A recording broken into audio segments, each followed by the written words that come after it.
The Colosseum is an amazing place. It is very old and strong. People in Rome made it long ago. The building shows how smart they were. They built many things like bridges and roads, but the Colosseum is special. After a big war and many problems, Rome needed hope. This is where our story begins. The people were tired and needed something to believe in. Vespasian became the leader when Rome needed help. He wanted people to trust him.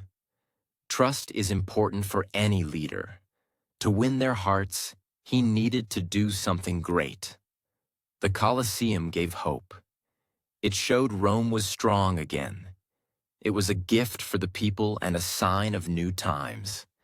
People could see and feel the change through this great building. When the Colosseum was done, Emperor Titus held a big party. This party was special and lasted for 100 days. It showed people that the Colosseum was ready. People from everywhere came to see the games. The size of this celebration was huge. It was not just about fun, but it was a way to show off the power of Rome. Imagine the music, the cheers, and the amazing sights they saw.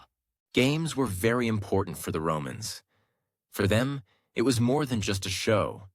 It was a way for them to show their strength to the world. The emperor made sure people felt proud and excited.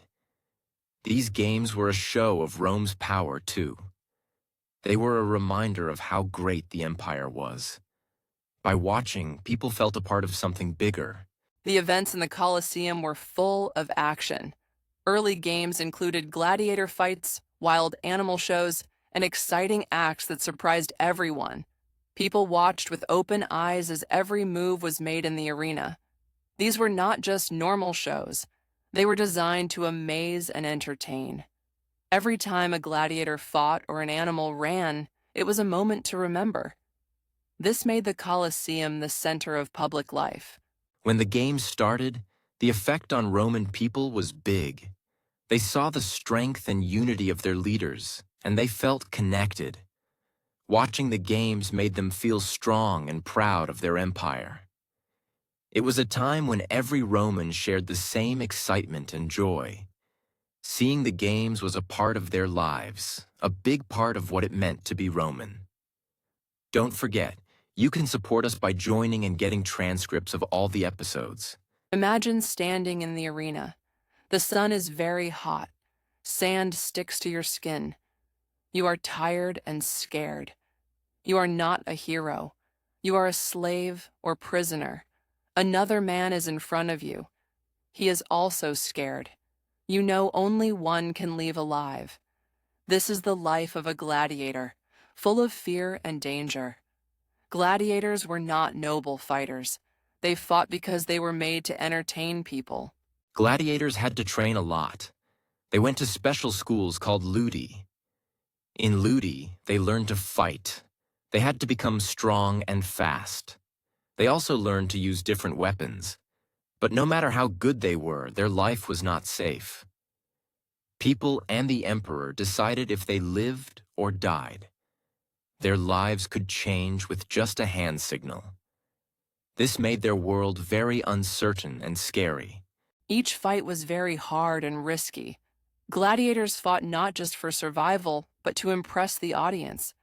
If a gladiator was liked by people, he might last longer. People really enjoyed these games. They watched eagerly, as if it was a big show. For some gladiators, being popular meant a better chance of survival. But every fight meant they could return to face death again, making life very hard for them. Gladiators were like pieces in a big game. They were used to show power and control. Leaders used these games to keep people happy and distracted. Gladiators became important tools in this game. They were not just fighters. They were there to serve a bigger purpose. They helped leaders to make the public feel excited and united. Through the games, rulers showed that they had control over everything. Inside the Colosseum, the crowd decided a gladiator's fate. They could give a thumbs up to save a life or a thumbs down for death. This choice was powerful. The public had a big role. Sometimes, what pleased the people more was viewed better than the actual fight. It was not just about skill in the arena, but also about keeping the audience happy. The games were often organized to change the winner. This was done to make the event more exciting for the people watching. They might give armor that was weak or make a fighter weaker in other ways. This would ensure the fight was more dramatic. They knew that a thrilling show kept the audience engaged. Many tricks were used to surprise and control the watchers. Popular gladiators were very important. They could lead to a great success of the games. A well-known and liked gladiator could bring many people to watch. His fame could generate excitement that swept through Rome. This added value also made the leaders look successful. When a fighter became a favorite, he was often spared. His presence could mean more money and attention for the games. Gladiators were more than fighters. They were used as tools in a bigger plan of control and influence. The leaders would create shows to impress and entertain, showing their power. The games were political theater. It made the people feel watched and controlled without them knowing. The spectacle was used to keep the order in the empire, reflecting the rule's strength and intelligence. Welcome to the part of history where we talk about the wild beast hunts in the Coliseum. These events, called venaciones, were very popular. People loved watching exotic animals like lions, tigers, and elephants. These animals came from faraway lands. It was a big show and everyone enjoyed cheering. The sight of these animals amazed the crowd and showed the power of Rome over far places. The wild animal fights were not just for fun. They were a symbol of Rome's strength. The animals faced gladiators and condemned criminals. These criminals were thrown into the arena to be punished, which made the public see what happens when laws are broken. It was a harsh lesson for everyone, showing that the empire was strong and in control, justifying the crowd's excitement. These events also had a big effect on wildlife. Many animals were taken from their homes. This caused a reduction in their numbers, affecting the animal population in those regions. The games made some animals rare or even extinct in some areas. The hunt was not just a sport, it had serious effects on the nature. People were entertained, but it was a sign of the empire's overreach and disregard for life. Public executions were also part of the spectacle. These brutal acts happened in front of many viewers. It was a way to show power and control by the empire. The crowd stood there, watching the punishments happen. It was a very cruel form of entertainment, but it also served as a reminder of the strong hand of Rome. These events were made to scare and impress folks. The hypogum is a hidden part of the Coliseum. It is like a basement with many tunnels. These tunnels were used to keep things ready for games. Inside, there were cells and doors. These doors could open suddenly, adding surprise to the shows. This setup made the games special. You never knew when a new animal or fighter would appear. It was an exciting part of the games. The tunnels were an engineering wonder. They were designed to help make the games more thrilling. Animals and fighters could come out from under the ground, making the audience excited. People loved the suspense of not knowing what would happen next. This was possible because of the smart design of these tunnels. They added much drama and tension to the spectacle in the arena. The hypogum also showed us how advanced Roman engineering was. The use of trapdoors and lifts made the shows more exciting. They knew how to keep the audience engaged with technology. But not all of the hypogum has been fully understood. There are still parts that hold secrets.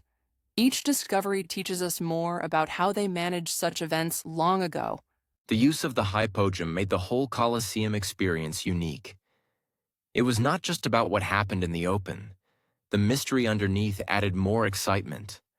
With each game, the audience was taken on an adventure, appreciating the clever use of space and machinery. This use of technology made the Colosseum famous for its thrilling shows and architectural brilliance. When we think about the Colosseum, we should also think about the costs. Rome had many problems, like a war, and needed money. The Colosseum was expensive to keep. Rome wanted to make the people happy with games and free bread. This is called bread and circuses. It was meant to keep people busy and not think about Rome's real problems. As Christianity grew, people started to question the games. Many thought they were too violent. Emperor Constantine, who became a Christian, made changes. In the year 325, he stopped the gladiator games. This was a big moment. It showed that the minds and choices of people were changing. The Colosseum had to change too with these new ways. Over time, the Coliseum was not cared for. There were fires and the ground shook, which hurt the building. Stones from its walls were taken to build other places. This showed how much Rome had changed. The once great arena was now a place of the past. People moved on, but its stories stayed. Today, the Colosseum still stands. People come from all over the world to see it. Repairs have helped save it. As visitors walk through its halls, they think about what happened there. The Colosseum teaches us about Rome's history. We learn about the good and the bad. It is a link to a world long gone, but never forgotten. Don't forget to like our video. We want to hear from you. Leave a comment and tell us your thoughts. If you want more, press the join button on our YouTube page. You can get full texts of our podcasts. Your help keeps us going. Stay with us for more stories and new episodes. We have lots more to share, and you being with us matters a lot. Thank you.